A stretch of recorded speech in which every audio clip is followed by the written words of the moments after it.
I saw my ex-husband who was infected waiting downstairs. I grabbed my son and ran. When I pushed into the crowd, I had to pretend to be an expressionless infected person. It turned out the city had been hit by an alien virus. I moved through the infected crowd with my son. I saw my ex-husband and his people catching up.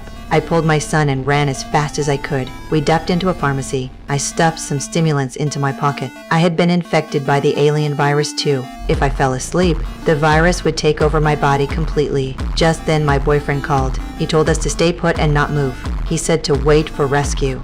But the streets were full of infected people. I had to find a weapon to protect us first. I broke into the security room. I took a handgun from a body. Then, I led my son into a grocery store to hide. We waited for my boyfriend to come. We waited a long time, but my boyfriend never showed. I was so tired I could barely keep my eyes open. I forced myself to eat again and again, but in the end, I collapsed from exhaustion. My cells started to reorganize. Luckily, my son remembered what I had told him. He pulled out the stimulant. He injected me with one shot. I woke up. Seeing my skin beginning to peel, I knew my time was short. My boyfriend arrived at that moment. I know how afraid you've been, Carol.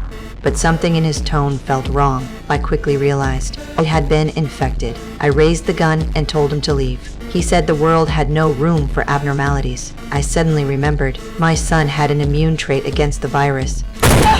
So I did not hesitate. I shot the infected people in front of us. I drove us away from there. A large number of infected chased after us again. Then my boyfriend's phone rang in his car. It was his friend flying in by helicopter. I saw hope just ahead. I pushed with everything I had. At last, I climbed into the helicopter with my son.